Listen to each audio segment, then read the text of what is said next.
बच्चे हों या बड़े हों, चॉकलेट तो सभी को बहुत पसंद होती है।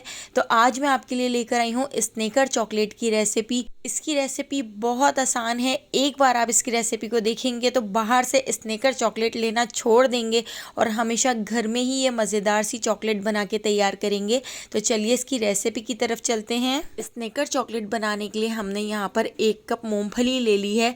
तो ये मूँगफली पहले से रोस्टेड है, लेकिन मैं इसको थोड़ा सा गर्म कर लेती हूँ। इसको कढ़ाई में डालकर हल्का सा रोस्ट कर लेंगे। इसके साथ ही हमने यहाँ पर आधा कप बादाम ले लिए हैं, तो बादाम को भी हम इसके साथ ही इसमें ऐड कर देते हैं और इन दोनों चीज़ों को मीडियम टू लो फ्लेम पर 4 से 5 मिनट तक रोस्ट कर लेते हैं।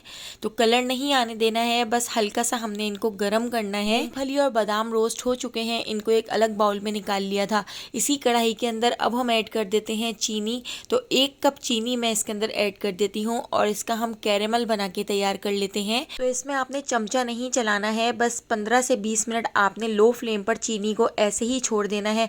आप देखिए आहिस्ता आहिस्ता ये खुद ही कैरेमल बनता जाएगा। तो यहाँ पर आप देख सकते हैं जब कैरेमल इस कंडीशन में आ जाए तो आप इसको चमचा चलाकर अच्छी तरह से मिक्स कर लें, ताकि साइडों पे जितनी भी चीनी है वो बीच में आ जाए और अच्छी तरह से इसका कैरेमल बन जाए। तो बस मीडियम टू लो फ्लेम पर 20 मिनट में हमारा जो कैरेमल है वो रेडी हो जाता है। तो कैरेमल यहाँ पर तैयार हो चुका है। अब हमने इसमें 2 टेबल स्पून बटर ऐड कर दिया है। बटर को इसमें अच्छी तरह से मिक्स कर लेते हैं।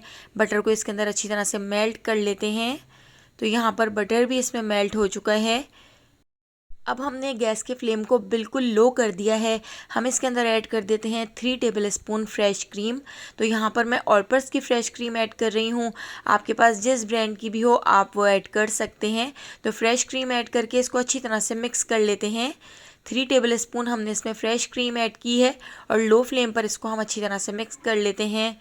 तो यहाँ पर देखिए फ्रेश क्रीम को भी हमने इसमें मिक्स कर लिया है। तो बस इस स्टेज पर हमने इसको बहुत ज़्यादा नहीं पकाना है। अब हम इसके अंदर ऐड कर देते हैं मूंगफली और बादाम, जो हमने पहले से रोस्ट करके रख लिए थे। तो बादाम और मूंगफली ऐड करके इसको अच्छी तरह से हम मिक्स कर लेते हैं और इसको 1 से 2 मिनट पका लेते हैं, ताकि बादाम और मूंगफली अच्छी तरह से इसमें मिक्स हो जाएं। इस स्टेज पर अगर आपको ऐसा लगे कि ये मिक्सचर थोड़ा सा गाढ़ा हो गया है तो आप इसमें दूध ऐड कर सकते हैं। तो ये देखिए हमने इसको 2 से 3 मिनट पका लिया है। इसकी कंसिस्टेंसी बिल्कुल इस तरह की पतली सी है। हमने इसकी कंसिस्टेंसी इस तरह की पतली सी ही रखनी है, क्योंकि बाद में भी ये थोड़ा सा थिक हो जाएगा। जब ये ठंडा होगा तो काफ़ी थिक हो जाता है। यहाँ पर स्क्वायर शेप में एक डिश ले ली है। इसके अंदर बटर पेपर लगाकर घी से इसको ग्रीस कर दिया है, ताकि इसको डीमोल्ड करने में आसानी हो। अब कैरेमल वाला पूरा मिक्सचर हम इसके अंदर ऐड कर देते हैं और इसके अंदर अच्छी तरह से हम सेट कर लेंगे। इसको अच्छी तरह से फैला लेते हैं और रूम टेम्परेचर पे आने तक हम इसको छोड़ देते हैं। जब ये रूम टेम्परेचर पर आएगा तो थोड़ा सा ये थिक हो जाएगा। तो इसको थोड़ा सा टैप कर लेते हैं। इसको साइड पर रख देते हैं जब तक ये ठंडा हो रहा है। हम यहाँ पर चॉकलेट का मिक्सचर रेडी कर लेते हैं। तो यहाँ पर मैंने आधा कप दूध ले लिया है। दूध को एक कढ़ाई में ऐड कर दिया है।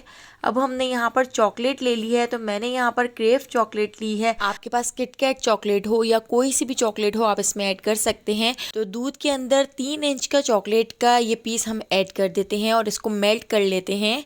तो हमने इसको मेल्ट करना है, इसीलिए हमने इसमें दूध ऐड किया है।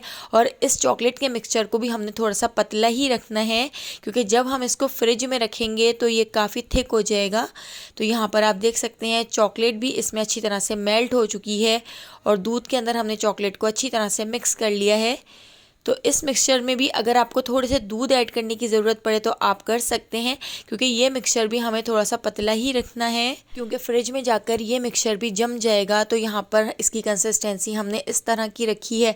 अब हम इसको कैरेमल वाले मिक्सचर के ऊपर ऐड कर देते हैं और इसको अच्छी तरह से पोर कर देंगे। स्पैचुला से अच्छी तरह से फैलाते हुए साइडों पर भी इसको हम अच्छी तरह से सेट कर लेते हैं।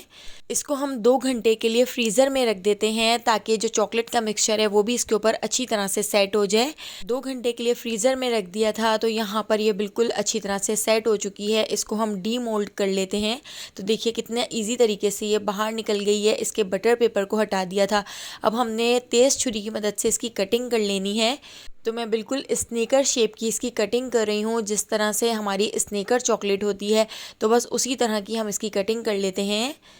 तो देखिए कितनी इजी तरीके से हमने इसकी कटिंग कर ली है। अब मैं इसको निकाल के दिखाती हूँ। देखिए कितनी परफेक्ट हमारी स्नेकर चॉकलेट बनकर रेडी हुई है और ये खाने में बहुत ज़्यादा टेस्टी लगती है। बच्चों की तो बहुत ही फेवरेट है। एक बार अगर आपने इसको घर में बना लिया तो आपके बच्चे रोज़ाना इसको बनवाने की फरमाइश करेंगे और बाहर से चॉकलेट लेना छोड़ देंगे। रेसिपी पसंद आई हो तो लाइक, शेयर और सब्सक्राइब करना बिल्कुल भी मत भूलिएगा।